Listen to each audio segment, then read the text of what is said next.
ममता कुलकर्णी, जो कभी बॉलीवुड की मशहूर अदाकारा थीं, ने अपनी ज़िंदगी में बड़ा बदलाव लाकर आध्यात्मिक मार्ग अपनाया और महामंडलेश्वर बनने का गौरव हासिल किया। यह बदलाव न केवल उनके व्यक्तिगत जीवन के लिए बल्कि समाज के लिए भी प्रेरणादायक है। उनका जीवन इस बात का प्रतीक है कि इंसान चाहे किसी भी क्षेत्र में हो, यदि उसके भीतर आध्यात्मिक चेतना जागृत हो जाए तो वह एक नया मार्ग चुन सकता है। ममता कुलकर्णी 1990 के दशक में बॉलीवुड की सबसे चर्चित अभिनेत्रियों में से एक थीं। उनकी फिल्मों में आशिक आवारा, करण अर्जुन और सबसे बड़ा खिलाड़ी जैसी हिट फिल्में शामिल थीं। वह अपनी खूबसूरती और अभिनय क्षमता के लिए जानी जाती थीं। ममता ने ग्लैमर की दुनिया में एक अलग पहचान बनाई, लेकिन इस प्रसिद्धि के बावजूद उनके जीवन में कई उतार चढ़ाव आए।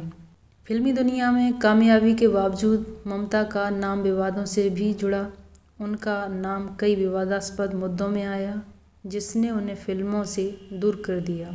यह वह समय था जब ममता ने ग्लैमर और भौतिकवाद से ऊपर उठकर आध्यात्मिकता की ओर रुख किया। ममता ने फिल्मी दुनिया को अलविदा कहकर आत्मिक शांति की खोज शुरू की। उन्होंने न केवल अपनी पुरानी पहचान को पीछे छोड़ा, बल्कि एक नई यात्रा की शुरुआत की। इस यात्रा में उन्होंने योग, ध्यान और वेदांत के अध्ययन में अपना समय समर्पित किया। उनकी आत्मा की यह खोज उन्हें सिद्ध पुरुषों और साधु संतों के करीब ले गई। आध्यात्मिकता के मार्ग पर चलते हुए ममता कुलकर्णी ने न केवल अपने भीतर बदलाव महसूस किया, बल्कि समाज के लिए भी एक प्रेरणा बनने की ठानी। उनका जीवन इस बात का प्रमाण है कि भौतिक सुख सुविधाएं अस्थायी हैं और असली खुशी आत्मा की शांति में निहित है। महामंडलेश्वर का दर्जा किसी भी साधु संत के लिए अत्यंत प्रतिष्ठित और महत्वपूर्ण होता है। यह सम्मान केवल उन्हें दिया जाता है जिन्होंने अपने जीवन को पूरी तरह से धर्म और सेवा के लिए समर्पित कर दिया हो। ममता कुलकर्णी ने अपने तप और साधना के बल पर यह पद प्राप्त किया है। महामंडलेश्वर बनने का अर्थ है धार्मिक समुदाय के नेतृत्व की जिम्मेदारी उठाना। ममता ने न केवल इस जिम्मेदारी को स्वीकार किया, बल्कि इसे पूरी निष्ठा और समर्पण के साथ निभाया। उन्होंने समाज में धार्मिक और नैतिक मूल्यों को बढ़ावा देने के लिए काम शुरू किया। ममता कुलकर्णी का जीवन यह संदेश देता है कि कोई भी व्यक्ति अपने जीवन में किसी भी समय बदलाव ला सकता है।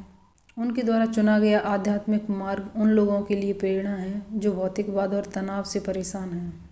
ममता ने यह साबित कर दिया कि प्रसिद्धि, धन और सफलता से परे भी एक गहरा और सार्थक जीवन हो सकता है। उनके इस कदम ने यह दिखाया कि आत्म साक्षात्कार और शांति की खोज किसी भी उम्र में शुरू की जा सकती है।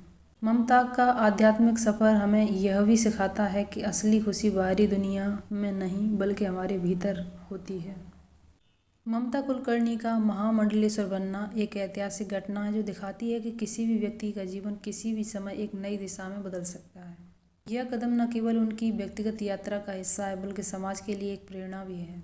उनका जीवन यह साबित करता है कि जब इंसान आत्मिक शांति की खोज में लग जाए तो वह अपने पुराने बंधनों से मुक्त होकर एक नई ऊंचाई तक पहुंच सकता है।